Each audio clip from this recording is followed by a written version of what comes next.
Hello students, आज हम plant community में सिंथेटिक कैरेक्टर आईवीआई के बारे में पढ़ेंगे या डोमिनेंस के बारे में पढ़ेंगे। अपने पिछले वीडियो में जिसमें हमने सिंथेटिक कैरेक्टर्स प्लांट कम्युनिटी के डिस्कस किए थे, उसमें हमने दो सिंथेटिक कैरेक्टर्स के बारे में पढ़ा था। एक तो प्रेजेंस या कॉन्स्टेंस और दूसरा फिडेलिटी। तीसरा जो सिंथेटिक कैरेक्टर प्लांट कम्युनिटी के एनालिसिस में पढ़ा जाता है वो डोमिनेंस या प्रधानता के रूप में पढ़ा जाता है। और डोमिनेंस का वैसे मतलब हम क्वांटिटेटिव कैरेक्टर्स में भी इनको पढ़ चुके हैं, लेकिन यहाँ हम इसको सिंथेटिक फॉर्म में या जो क्वांटिटेटिव कैरेक्टर्स थे, फ्रीक्वेंसी, डेंसिटी और कवर वगैरह, इनके आधार पे कंप्यूट करके हमने इसको सिंथेटिक कैरेक्टर में डोमिनेंस के रूप में हम पढ़ते हैं। डोमिनेंस का मतलब होता है कि कोई भी स्पीशीज़ किसी कम्युनिटी में उसकी रिलेटिव डोमिनेंस कितनी है बाकी दूसरे पौधों के तुलना में, उस कम्युनिटी के जो प्लांट्स हैं वो कितनी डोमिनेंस शो करते हैं। और on the basis of density, frequency and cover value there has been proposed an idea of importance value index, that is IVI। IVI जो होता है वो किसी भी कम्युनिटी में जिस स्पीशीज़ के IVI के बारे में हम पढ़ते हैं उससे हमें एक आइडिया मिलता है इसकी प्लांट की रिलेटिव इम्पोर्टेंस का, कि किसी पौधे की IVI वैल्यू कितनी है तो उसकी हमें डोमिनेंस या उसके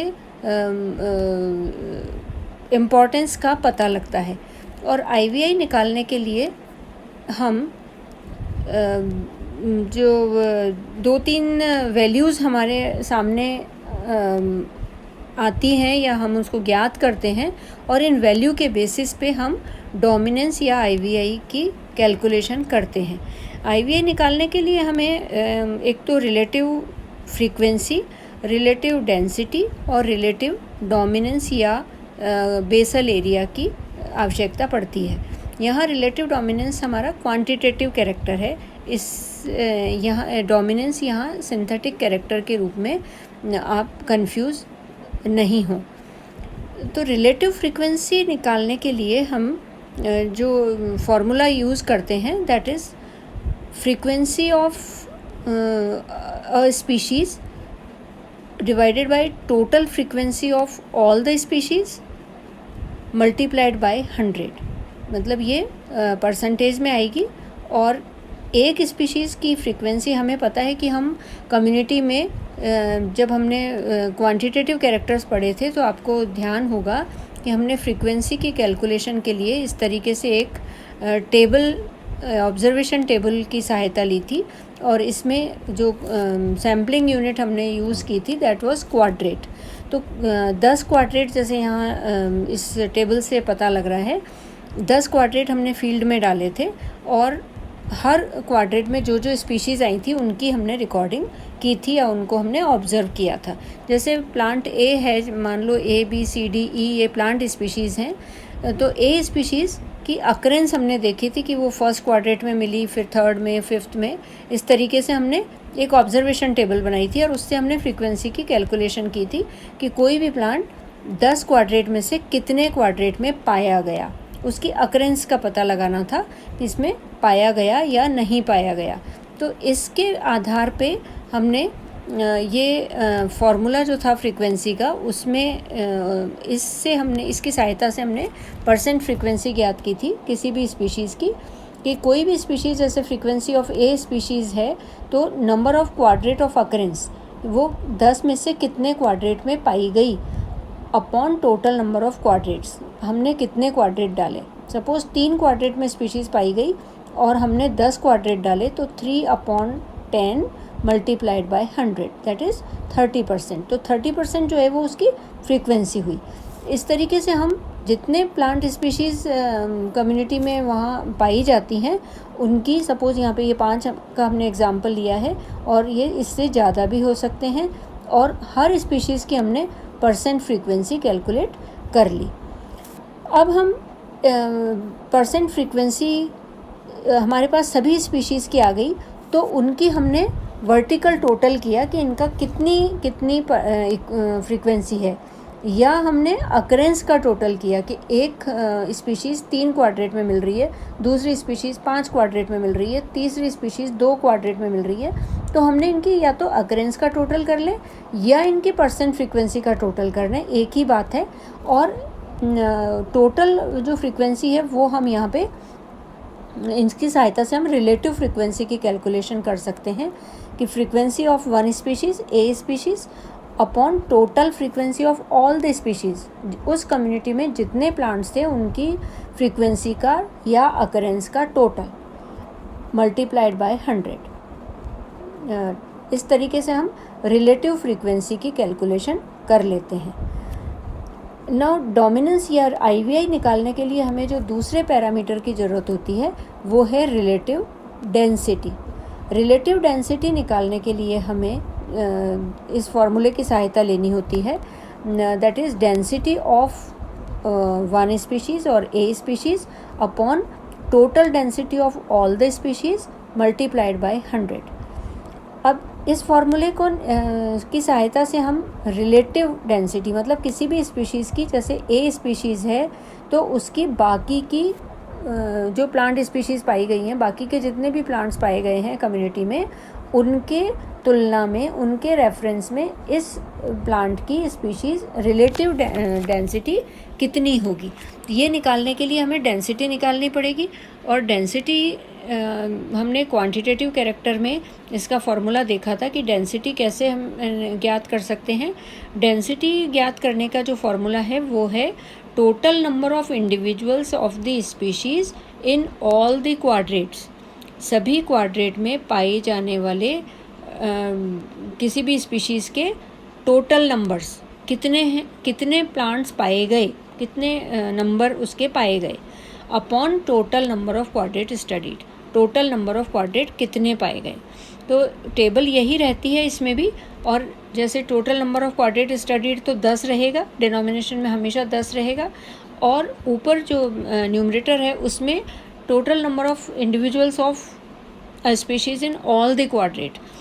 जैसे प्लांट स्पीशीज़ ए है, इसका हम अगर इस तरीके से ऑब्जर्वेशन लें कि 1 क्वाड्रेट में 2 प्लांट पाए गए, दूसरे में नहीं पाए गए, तीसरे में 1 मिला, चौथे में, 5वें में नहीं मिला, छठे में फिर 2 मिल गए, इस तरीके से 10 क्वाड्रेट का हमारे पास ये रिकॉर्ड रहता है कि प्लांट जो स्पीशीज़ है ए, उसके 10 क्वाड्रेट में टोटल मिला के, इस तरीके से हम हॉरिजॉन्टल टोटल अगर करें तो कितने प्लांट मिले। सपोज़ हमें 22 प्लांट्स मिले, 2, 4, 5 ऐसे ऐड करते हुए, तो ये 22 plants upon total number of quadrat studied is 10, तो 22 अपॉन 10 इज़ 2.2।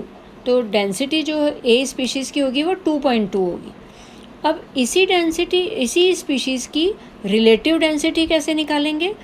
इसी स्पीशीज़ की रिलेटिव डेंसिटी निकालने के लिए हम ये फार्मूला यूज़ करेंगे कि density of one species upon total density of all the species. सारे प्लांट्स की जो डेंसिटी आई है उनका टोटल, जैसे हमने फ्रीक्वेंसी में किया था, सारे प्लांट्स की जो अकरेंस या फ्रीक्वेंसी थी उसका टोटल, इसी तरीके से हम डेंसिटी में करेंगे कि एक प्लांट की डेंसिटी हमें पता है, जैसे अभी हमने देखा 2.2, अपॉन सभी प्लांट्स की जितनी जितनी डेंसिटी आई है उनका टोटल, वो टोटल हम यहाँ रखेंगे और मल्टीप्लाइड बाय 100।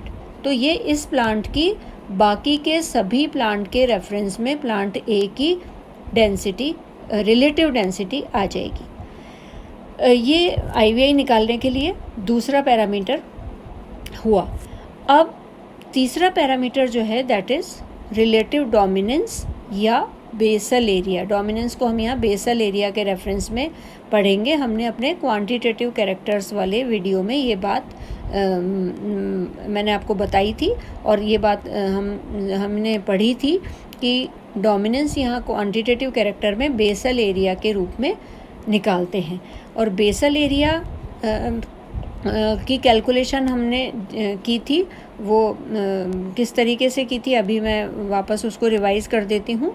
तो रिलेटिव डोमिनेंस, जैसे for example relative dominance of one A species is basal area of A species upon total basal area of all the species multiplied by 100। Now table यही रहेगी और इसी स्पीशीज़ में हम जो भी हमारे प्लांट्स हैं उनका हमने बेसल एरिया निकाला था। जैसे basal area of a plant is πr²। जो पौधे का पार्ट ग्राउंड में कवर होता है उसको हम ग्राउंड द्वारा घेरा गया है पार्ट, उसको हम बेसल एरिया कहते हैं और उसकी कैलकुलेशन हम πr² से करते हैं। और r की जो वैल्यू है वो कहाँ से आती है? That comes from circumference of the plant. अगर बड़ा पेड़ है तो उसको आँख के सामने उसके चारों तरफ एक धागा लेके सर्कल से उसको नाप लेते हैं, फिर उसको लंबा करके उसको नाप लिया जाता है। और अगर छोटा श्रब है तो जो ग्राउंड लेवल से थोड़ा सा ऊपर की तरफ उसके चारों तरफ एक घेरा बना के फिर उसकी लंबाई नाप ली जाती है, जो उसकी परिधि कहलाती है या सरकमफ्रेंस कहलाती है, उसको हम कैलकुलेट कर सकते हैं।